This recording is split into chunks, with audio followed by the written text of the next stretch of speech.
Hare Krishna, Hare Krishna, Krishna Krishna, Hare Hare, Hare Rama, Rama Rama, Hare Hare.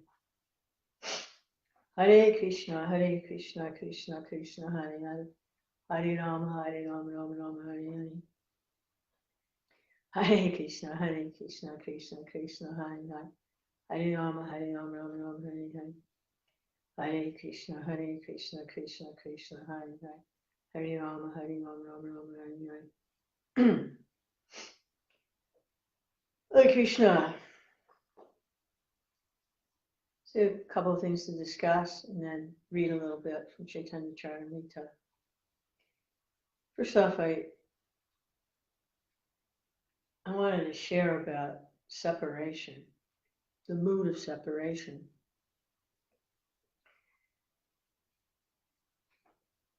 It's a mood of feeling disconnected, cut off from life. A lot of people experience a lot of depression, like that. But actually, it's a good opportunity to allow God, or the source of our own existence, to come into the foreground instead of always being kept in the background.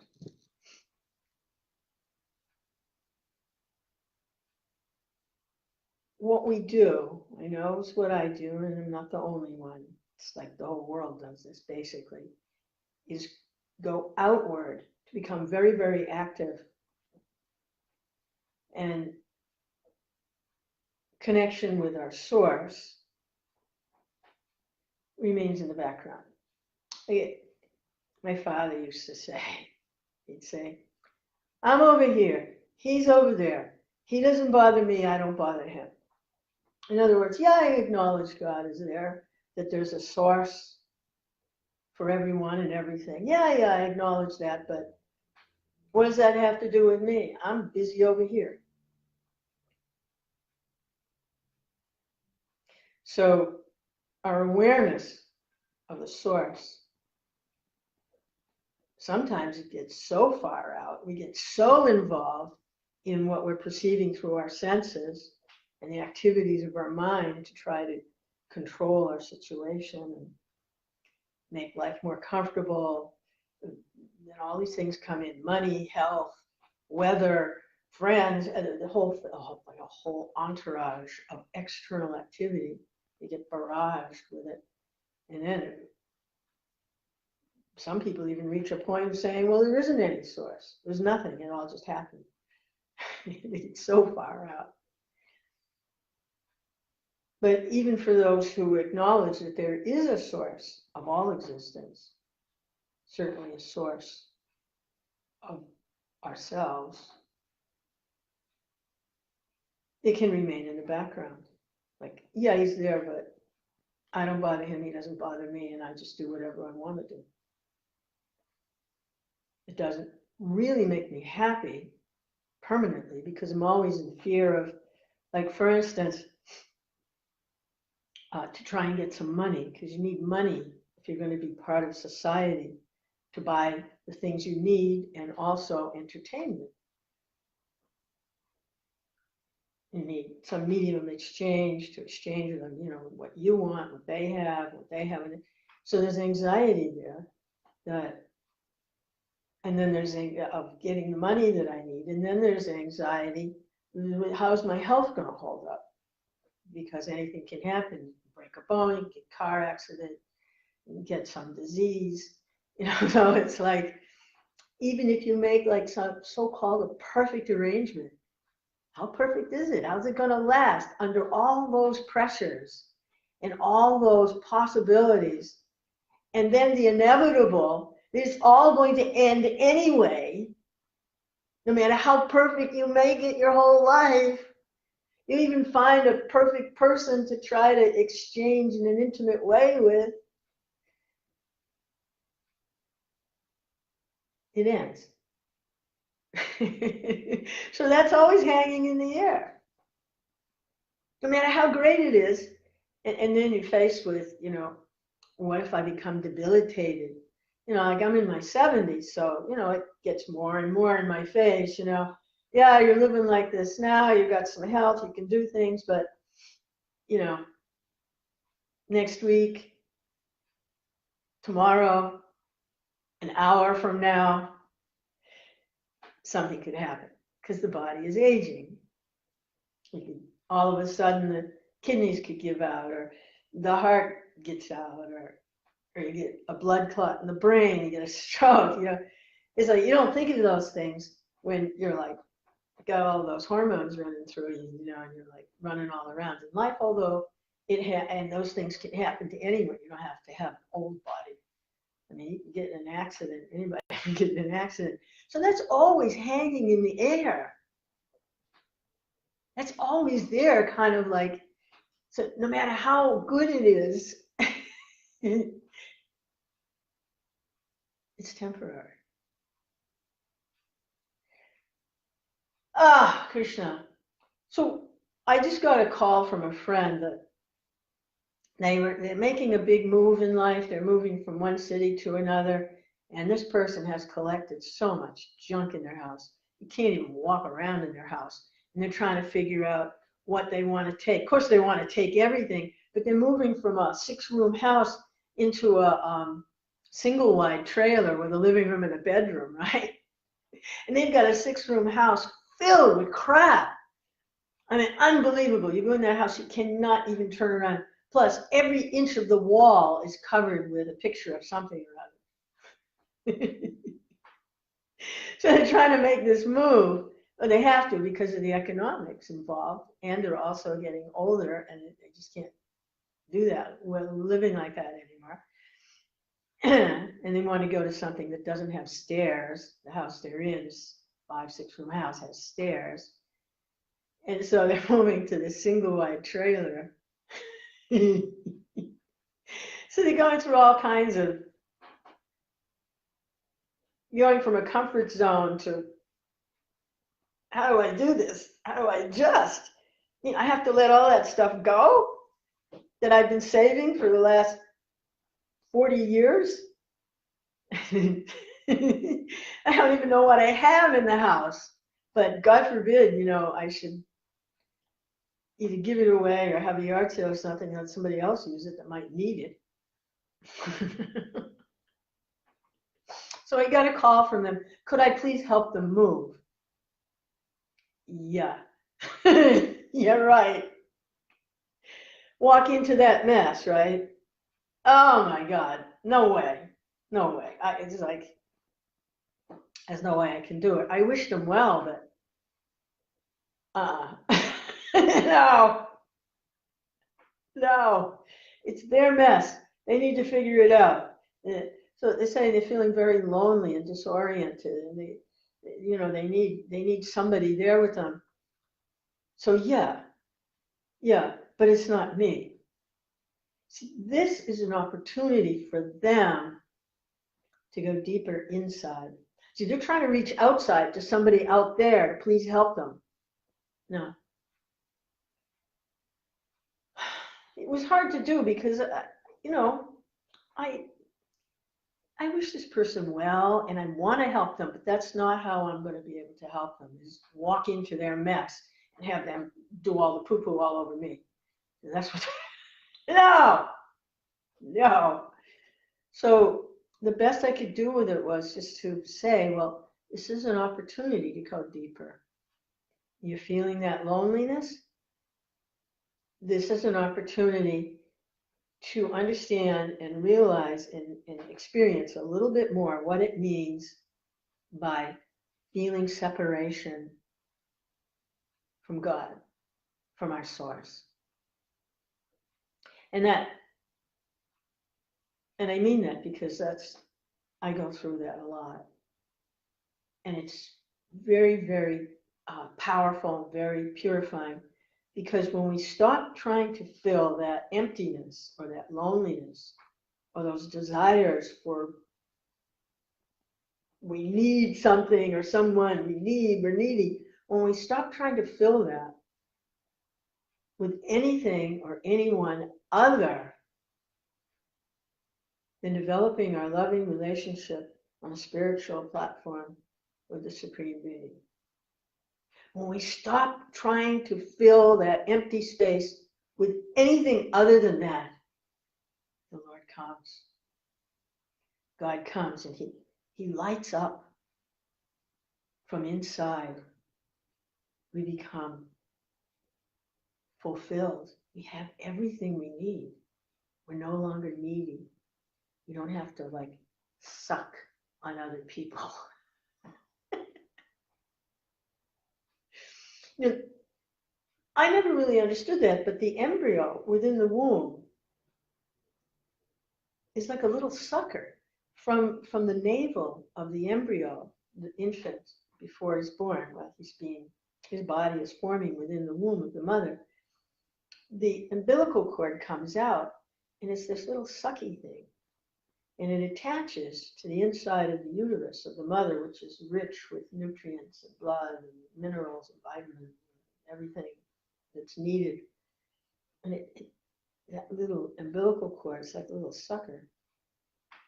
And it's like a little leech. And it sucks onto the inside of the uterus, and then it gets all the nutrients coming from the mother's body.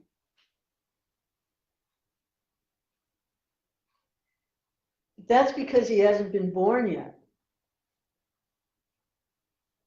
When the infant's body is formed and he comes out, that cord is cut. And then the child goes, the entity goes to another level. He's still needy, has to get things, but it's a little different how he does it.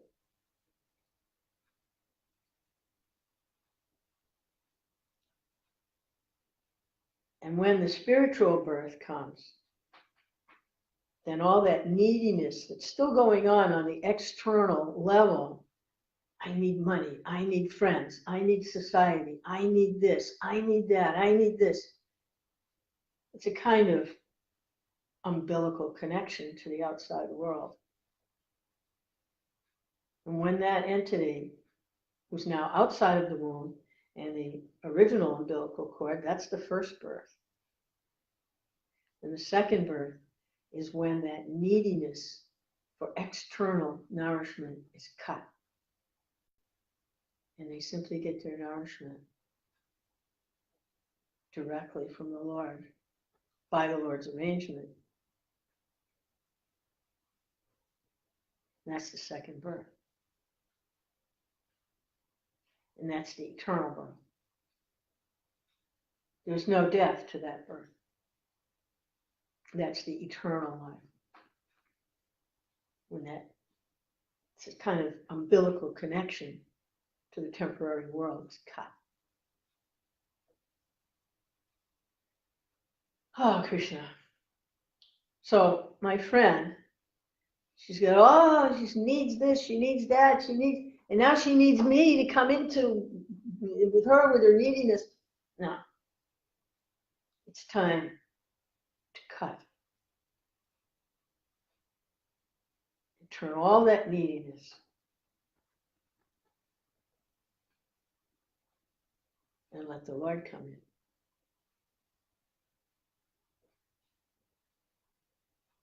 And the Lord is no longer simply in the background while you're doing all your neediness. The Lord is now the foreground. All that neediness goes away. In the Gita, there's an example, one of the verses in the Bhagavad Gita, about the two birds in the tree. The one bird, the one that hasn't been spiritually born yet, is still within the womb of the material nature, is trying to engage madly with the material elements, and trying to taste the fruits of this and the fruits of that. He's trying to get nourishment from all the external activity. And right next to them, in the same tree, body here is compared to a tree, right next to them is the Supreme Lord. Just waiting within the heart, just waiting for that bird that's going external keeping the Lord in the background, ignoring him basically, to turn to him.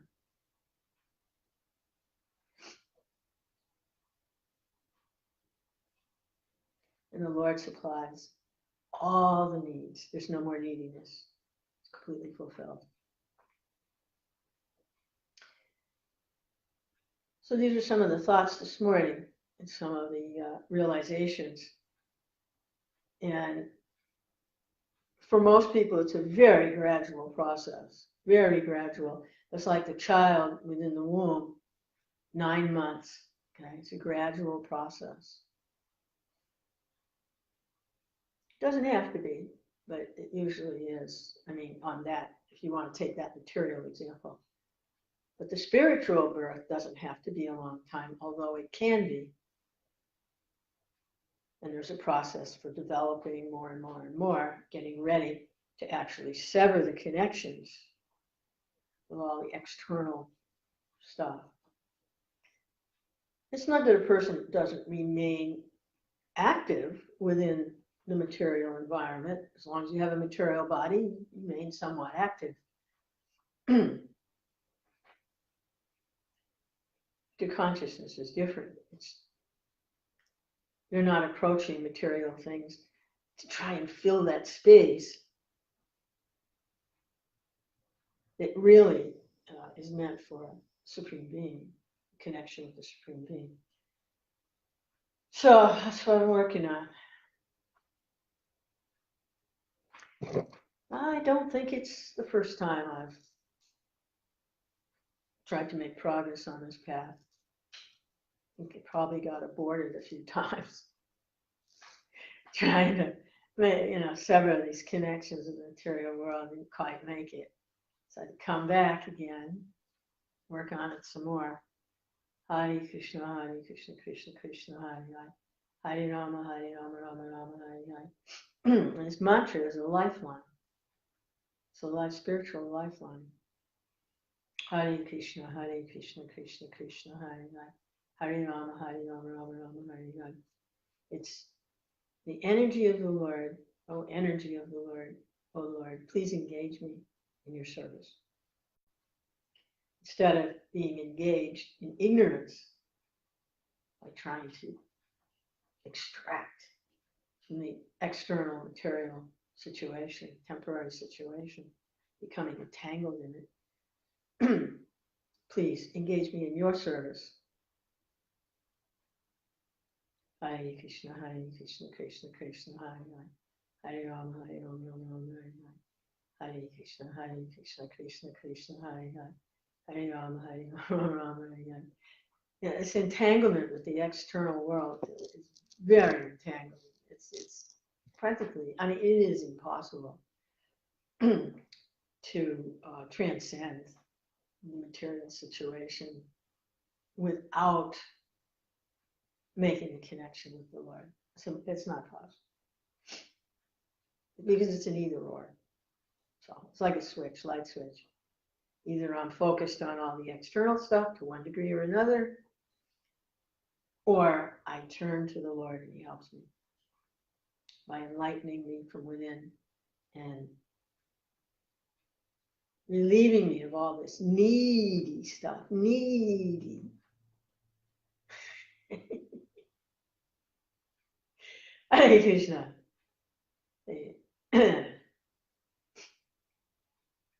Yeah, it's the cheaters and the cheated. Okay. The cheated are the ones that are like needy, needy, needy. And the cheaters are the ones who go in and they need also, but they need to try and control you to get their needs. This is going on. Yeah, it's really a mess, actually. The material world is a mess. Hare Krishna. Oh, God. Wow. You get a little bit of a glimpse of the transcendence. And then it's like, yeah, I don't want anything to do with it, really. I just don't need it. Thank you. Hare Krishna, Krishna Krishna, Hare Hare. This is one of my favorite little stories about Brer Rabbit. it illustrates how entangling the material situation can be. It's a real story. It's the cartoon, Brer Rabbit. And Brer Rabbit was very kind of arrogant, It's kind of like, I'm really something,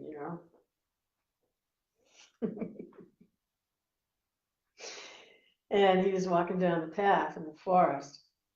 All the other little animals are like, let's play a trick on him. Let's play a trick on him. He's so puffed up. Yeah. Let's play a trick on him. So they made what looked like a baby out of sticky tar. And they put this tar baby on the side of the road. Brer Rabbit's walking along and he sees this tar baby and he thinks it's actually a baby made out of tar or whatever. And he says, "Morning to you." The tar baby doesn't say anything. It's not alive. It's just a piece of tar looking like a baby. And Brer Rabbit gets upset. He backs up and he says to this tar baby, "We're going to try that again. Because when I say good morning to somebody, they got to say something back to me because I'm really big and important. But you know who I am? I'm Brer Rabbit. I'm like the best thing in the whole world. I'm like really, really cool. And when I walk by you, you're going to say something, okay? So let's try it again. And if you don't, I got something for you." So let's try it again. So he backs up down the path and he walks. Like it never happened, right? He sees the tar baby. He says, "Morning to you." Tar baby doesn't say anything. Now Brer Rabbit is angry. He's enraged because he needed that. He needed to control that situation. He needed what he thought was another living being to acknowledge him. He needed that. He was going to get it no matter what. So he punched into the tar. So, "I warned you. Now you're going to get it." Whack! Right into the tar. And of course, his hand stuck in the tar. So now he got really mad. He said, "You let go of my hand. You let go now. You let go of my paw," whatever it is they have. "You let go, or I'm going to do it." So hit him with his other paw or whatever, fist. Now he's stuck with both hands in the tar. And he's completely frantic. He's totally enraged. He's like a raving maniac. He didn't get what he wanted. He wanted that. Felt he needed that from somebody else. He needed that. He didn't get it. He got really angry. And then he's got both his feet and then his tail and his nose, and he's completely covered with tar. And the forest animals are just killing themselves laughing. So that's Brer Rabbit and Tar Baby. And that's what it's like. We get this idea that we need somebody. We need to control somebody. We need that. No. That's how we get entangled. I get entangled good that way.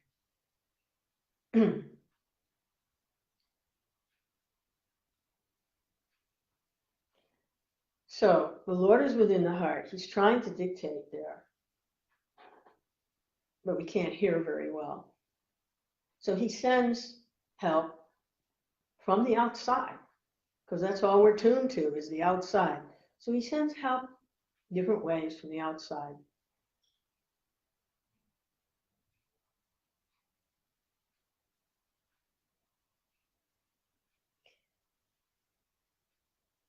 Hare Krishna, Hare Krishna, Krishna. And when we're ready, when we've had enough of the tar,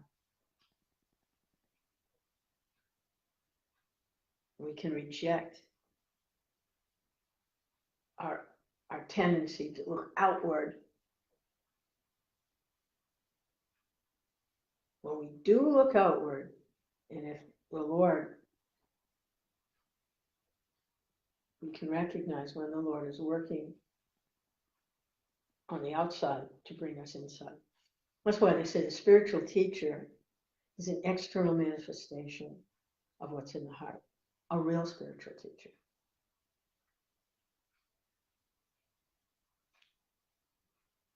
The Lord can empower very unlikely personalities. They don't have to be necessarily, accredited with an institution. It can be a very spontaneous event.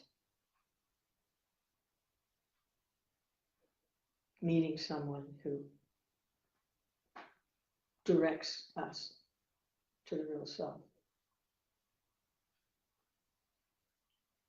Because that's the direction they're going. When we meet those kinds of people. So my friend, she's like Tar Baby. She's like Brer Rabbit, She's like Brer Rabbit. She's all entangled, completely covered with all the stuff that she thinks she needs. And then she thinks she needs to bring me into it, and I should respond a certain way that she was going to be. But one thing about her, she doesn't get angry at me when I don't. So that's good. And I can try to say something to help relieve her of all of these false needs. So she can get to that point of actually being born again in the spirit, which is what Jesus talks about. Jesus was teaching like that. The followers of Jesus were teaching like that. It's also available in Krishna consciousness. It's the spirit of mood of separation from the Lord. I think about that too with a computer. We can see, once we start seeing like that, then we see everything that we're looking at. It kind of like makes sense. It's like a correlation of the spiritual dynamics, the spiritual truths, spiritual personalities, the spiritual activities, correlates with the temporary world. It's like a reflection. So I was thinking about, I had some trouble with a hard disk drive that I ordered in the mail. It came, external storage. And I couldn't access it. It was supposed to be 400 gigabytes. And it was just showing me that it only had like 250 megabytes. And I'm like, wait a minute, I know there's more going on inside this hard drive. So I had to do some research. And when you search on Google, you can find information just about everything. So sure enough, somebody had posted there. It needed to be repartitioned and reformatted, but especially partitioned. Which means the 400 gigabytes is on there, but a portion of it needed to be allocated for a specific function in order to access the rest of the gigabytes. So it needed what was a partition,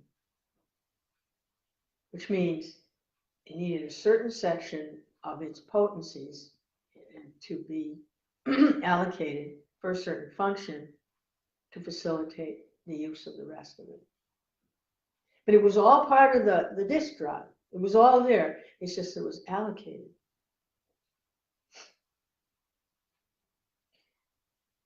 Hare Krishna, Krishna Krishna, Hare Hare. Hare Rama, Rama Rama, Hare Hare. So to say that there's nothing outside of the Supreme Being, it's a little easier, at least for me, to understand in terms of partitioning and allocations.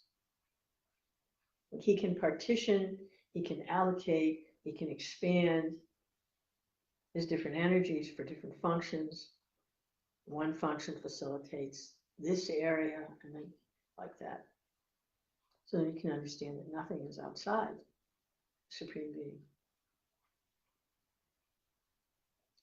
It's just going from like a finite example of a 400 gigabyte external drive to the unlimited Supreme Personality of Godhead. But it's like a correlation on a finite plane of the infinite possibilities. Krishna. I'm just going to read a little bit from a Chaitanya Charitamrta. This is a 500-year-old text that's as fresh today as ever. It's not at all time dated. It's beyond time. And it deals with these dynamics of the spiritual energies and how they're partitioned and how they're expanded, what kinds of functions they perform, how they're interrelated, how one depends on another. Ultimately, it's all contained within the Supreme Being. Krishna.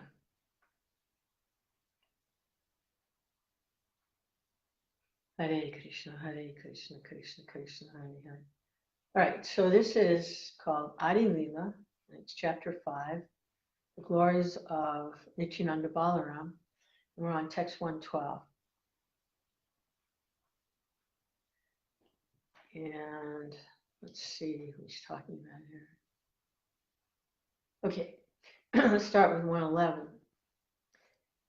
There, in part, this is written in Bengali. There's a lot of quotes for the Sanskrit verses from other Vaishnava, Vaishnava Vedic texts.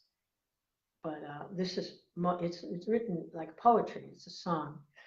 I don't feel real confident about reciting the Bengali, but it is, it all rhymes. I can try this one, text 111, so you just get a rough idea. Tanra Shirodadi Madhye Svetadvipa Nama Palaite Vishnu Tanre Seni Jadama. So it's written in that meter, the whole 17 volumes. But this is a translation. There, in part of the ocean of milk, lies Svetadvip, the abode of the sustainer, Lord Vishnu. Kind of coming into the middle here of a very detailed description of the structure of the universe, according to the Vedas. So they're talking about Lord Vishnu, who's lying in the ocean of milk, which I tend to correlate with not like, you know, when you go to the store and you buy a gallon of milk, came out of a cow like that. Because in other parts of the Vedas, religion, milk is compared to liquid religiosity. So I tend to think it's more correlated with religiosity. And that ties in with Lord Vishnu because he's the maintainer and he's connected to religion, religiosity, and sacrifices and like that. So I tend to think he's talking about an ocean of religiosity on the higher planes, which correlates to milk on the lower planes. I might be wrong, but I don't think I am. Text 112, he, this Lord Vishnu, is the super soul of all living entities. He maintains this material world, and he is its Lord. Okay, so this is kind of like a partitioned form of the Supreme Being. It's an expansion of the Supreme Being for a specific purpose. It's allocated, his energies, he's allocated for a specific function.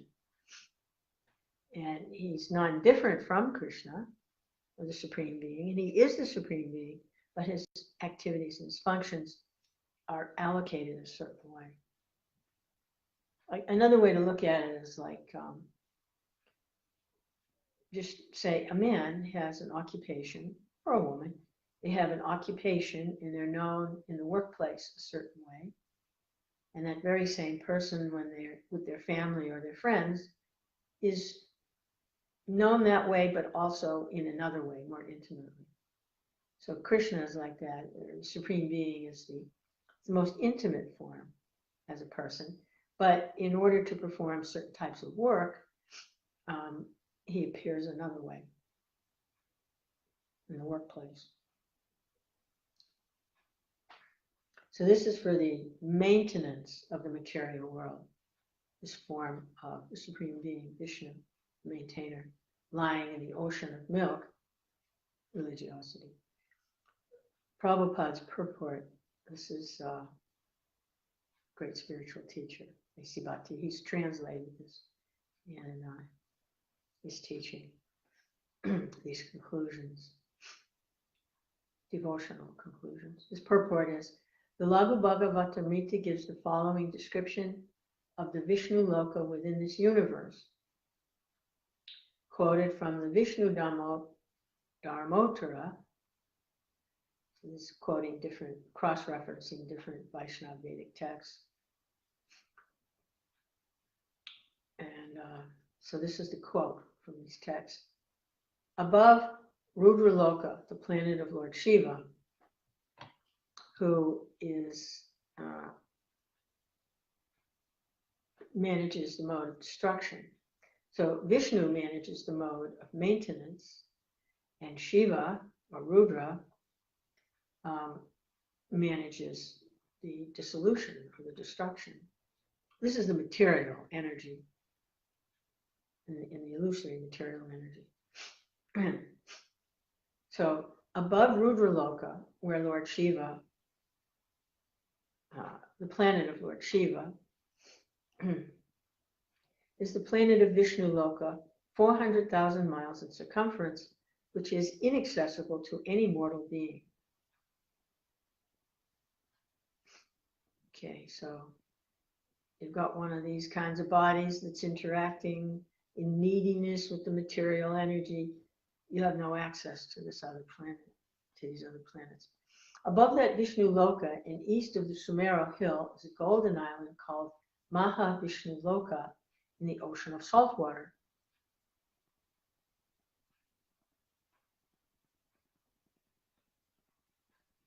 Maha Vishnu Loka in the ocean of salt water.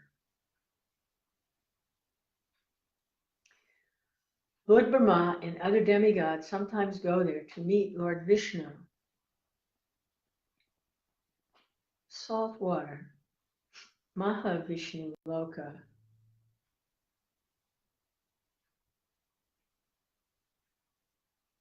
Now Mahavishnu is lying in the causal ocean, but here's a planet, Maha Vishnu Loka, salt water. Okay? Lord Vishnu lies there with the goddess of fortune, and it is said that during the 4 months of the rainy season, he enjoys sleeping on that Seshanaga bed. East of Sumera is the ocean of milk, in which there is a white city on a white island where the Lord can be seen sitting with his consort, Lakshmiji, on a throne of Sesha. That feature of Vishnu also enjoys sleeping during the 4 months of the rainy season. The Svetadweep in the ocean of milk is situated just south of the ocean of salt water. It is calculated that the area of Svetadweep, 200,000 square miles, this transcendently beautiful island is decorated with desire trees to please Lord Vishnu and his consort. Okay, so that's some quote from the ancient scriptures. Okay, that's the end of that quote.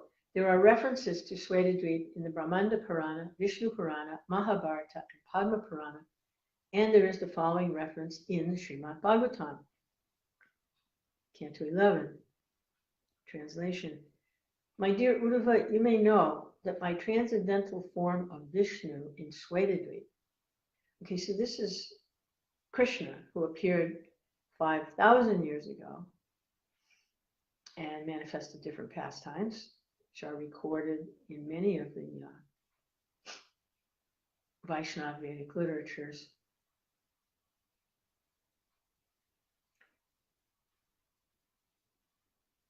Is speaking to his friend Uddhava, and he's saying, my dear Uddhava, you may know that my transcendental form of Vishnu in Svetadweep is identical with me in divinity. Anyone who places this Lord of Svetadweep within his heart can surpass the pangs of the 6 material tribulations: hunger, thirst, birth, death, lamentation, and illusion. Thus one can attain his original transcendental form. See, that's the getting disconnected from these needs from the external, trying to fill that space, which is meant for the Lord within the heart, which is exactly what's being said here. Text 113. In the ages and millenniums of Manu, he appears as different incarnations to establish the principles of real religion and vanquish the principles of irreligion. So he said, in the ages and millenniums of Manu. So this is talking about a cosmic timescale, and there are different Manus who appear for different millenniums. For them, it's just 100 years of their time. But for us, it's like millenniums. You know, it's like being a microbe, like we're like microbes, you know. Our lifespan is so infinitesimal compared to these cosmic lifespans. So these Manus, they live for 100 of their years, but for us it's an age, a whole millennium. And in those different millenniums,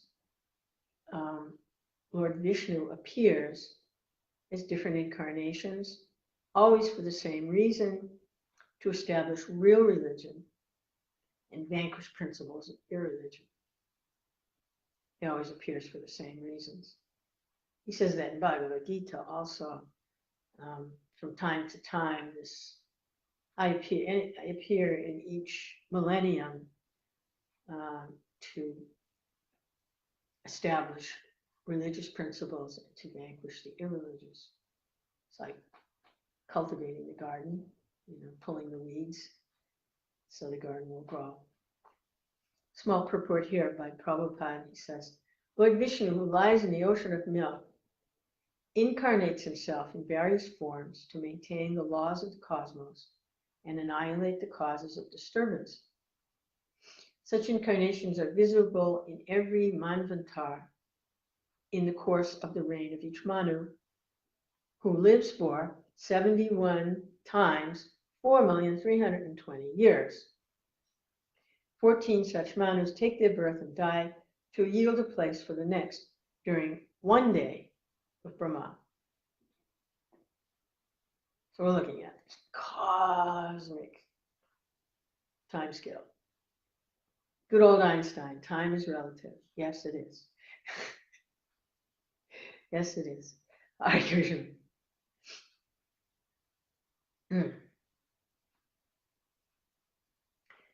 So the author of this book, Krishnadas Kaviraj, is setting the framework for being able to bring the reader, that's us, to come to being able to become completely free from this so-called neediness of material things, and to be able to become completely filled with ecstatic awareness and love for our own source. And that way, become eligible for this spiritual birth. Hare Krishna, Krishna Krishna, where we can leave the womb of this material creation, which is compared, this universe is compared to an egg. It even looks like an egg. So, Hare Krishna. Don't be chicken. All right, so text 114. Unable to see him, the demigods go to the bank of the ocean of milk and offer prayers to him. So these higher beings, these demigods, they live on the higher planets within the material universe. They have access to approach him, but here is saying they're not able to see him. So they go to the bank of the ocean of milk and offer prayers to him. Small purport here.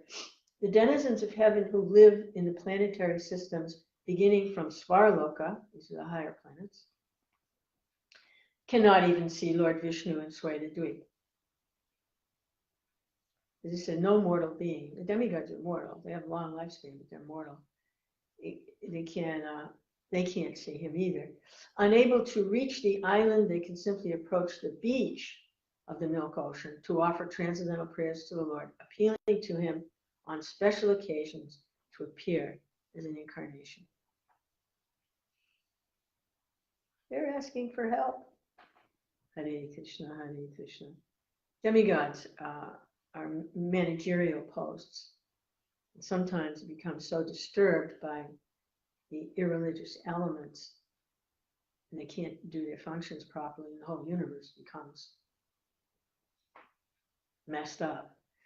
Kind of like the way the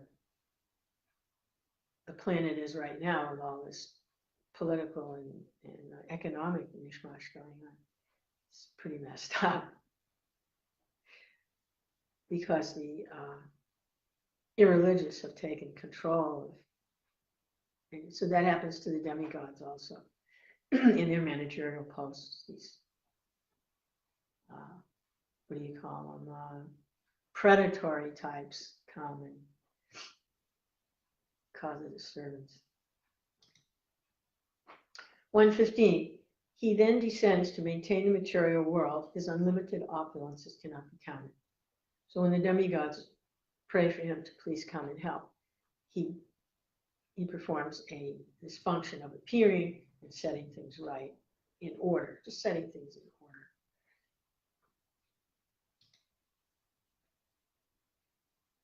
Now, here we go, where all of this is going.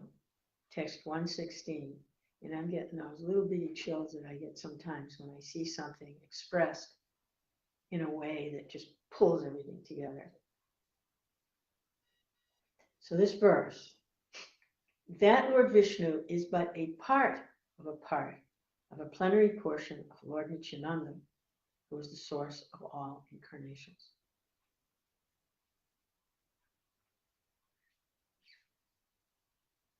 So that Lord Nityananda, what this scripture is about here, appeared 500 years ago.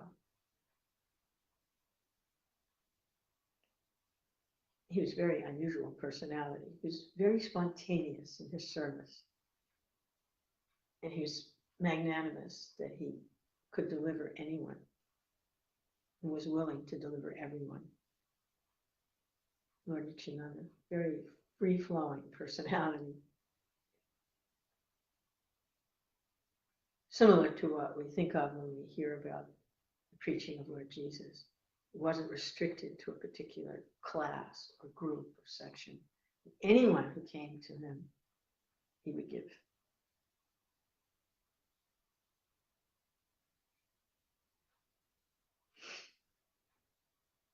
What he had to give.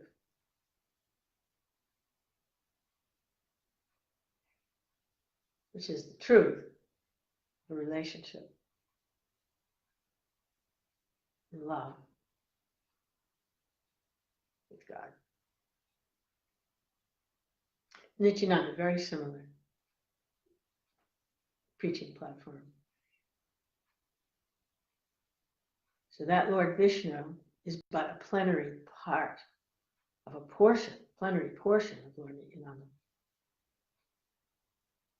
That one that the demigods pray to come and please set everything in order because there's problems. He's just a plenary part. He has full powers, but he's plenary part. Not all, he's like allocated, like we were talking about the computer disk, you allocate a certain portion of your energy for a certain purpose. So that Lord Vishnu is allocated for a certain purpose, for a certain work that needs to be done to establish the religion, Okay? But there's more to it. But he's allocated like that. Establish religious principles. But there's more to it. But he's allocated for that, and that's what the demigods are asking for. So, there's Lord Vishnu. He's actually Lord Ananda, who manifests and expands as a plenary portion of himself to satisfy what they're asking for. In the Gita also, Krishna says, as they approach me, I reward them accordingly. If you're asking for help with religious principles, well, the Lord's going to help with religious principles. But there's more, which is what this incarnation of Lord Chaitanya is all about, which is what we're going to be hearing about. Chaitanya Nityananda.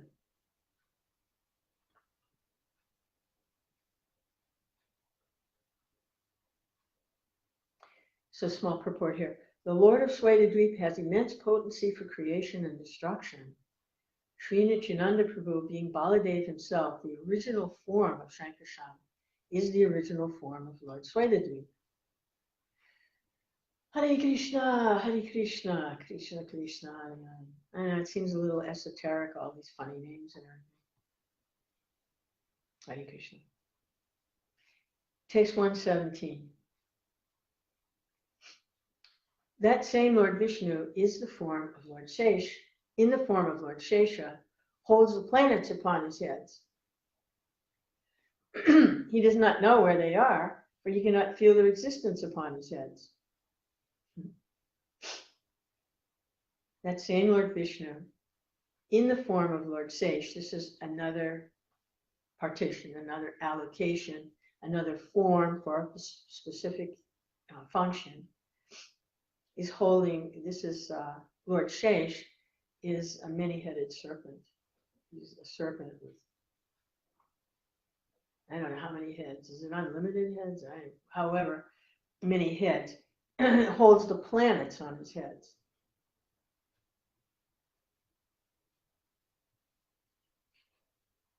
Yeah.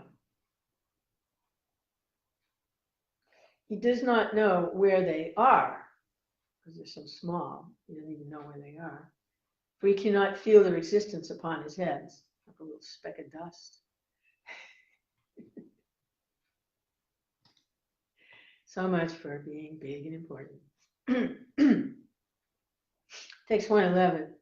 His thousands of extended hoods are adorned with dazzling jewels surpassing the sun.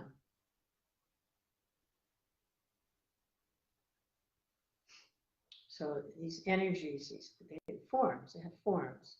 So he's serpent, thousands of hoods. Each has jewels, dazzling jewels on them, surpassing the sun. Hold that in your meditation.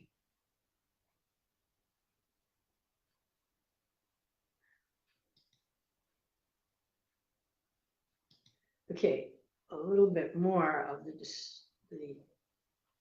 description of the form here. This is text 119. The universe, which measures 500 million yojanas, which was something billion miles in diameter, rests on one of his hoods like a mustard seed. That's big. Universe measuring, I think it's like 4.5 billion miles in diameter, is resting on one of his hoods like a mustard seed. Purport by Prabhupada. The Lord of Swaitadweep expands himself as Seshana, that's the hooded serpent, who sustains all the planets upon his innumerable hoods.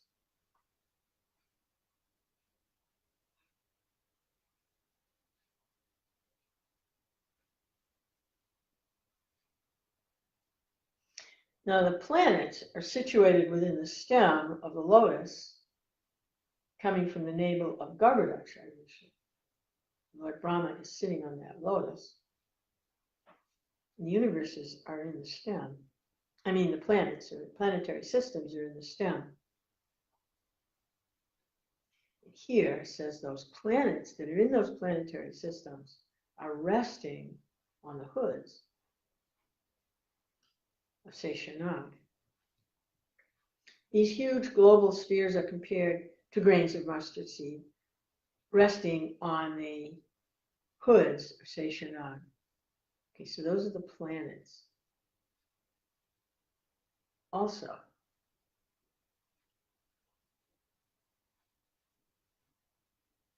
the huge global spheres are compared to grains of mustard resting on the hood. Expands himself, who sustains all the planets on his innumerable hoods. So we're talking about planets or universes? Are the individual planets resting? Or is it just the universe that's resting? Try to understand these things. All right, here we go. The scientist's law of gravity is a partial explanation of Lord Shankarshan's energy. Yeah, I remember reading that before. They're resting, and that is what they consider the law of gravity. But actually, it's resting. It's resting on the hoods. And this gravity is only a partial explanation of Lord Shankarshan's energy. The name Shankarshan has an etymological relationship to the idea of gravity. Even the word itself relates to the idea of gravity. There is a reference to Seshanag in Srimad Bhagavatam, Canto 5, where it is said, translation, O my Lord, the hymns of the Vedas proclaim that you are the effective cause for creation, maintenance, and destruction. But in fact, you are transcendental to all limitations and are therefore known as unlimited.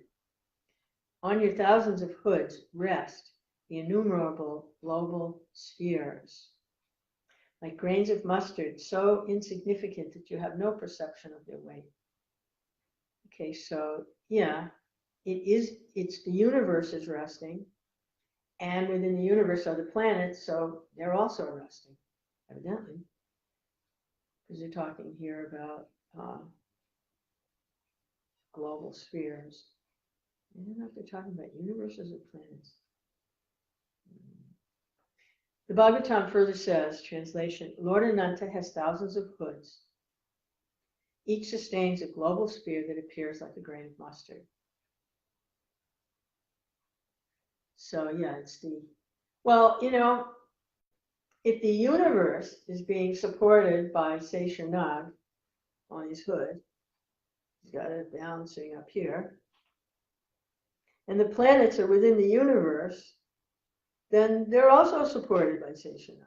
So yeah, Hare Krishna.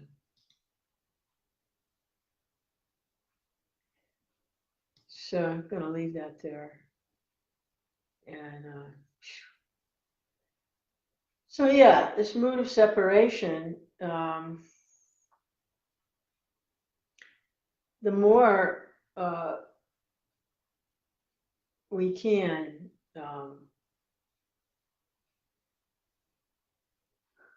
not try to fill our needs just on the external. In other words, you know what Jesus said, you know, man doesn't live by bread alone, but by the word of God. So we fill these needs, and we fill them, we become attached to hearing and relishing the message of Godhead. And become free from all that entanglement. You know, we don't have to do the Brer Rabbit program with Tar Baby.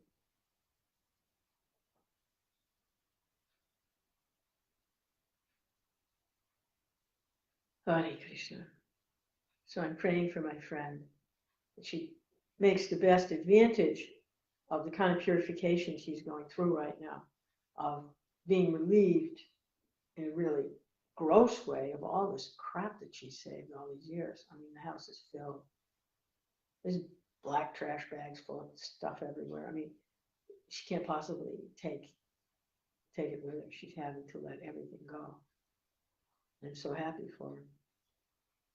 But now, that empty space, fill it with spiritual desire for the Lord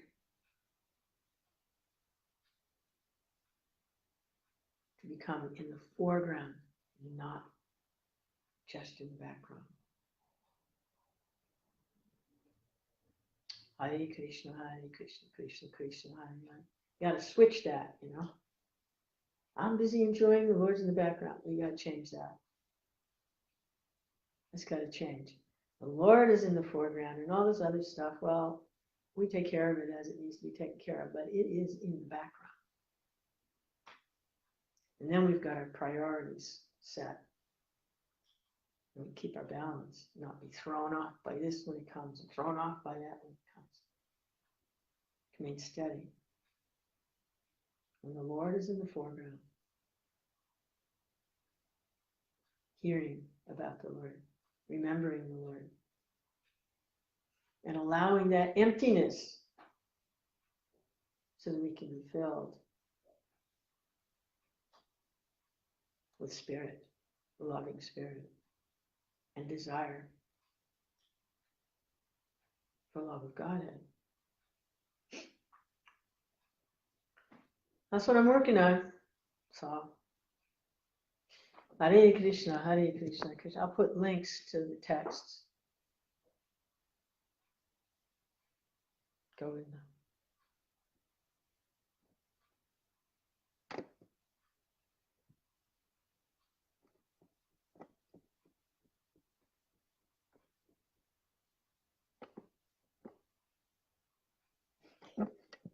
I haven't made friends with touchscreen yet.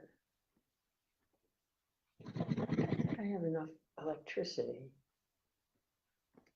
Whatever it is. There we go. Oh no. Come on. Cooperate.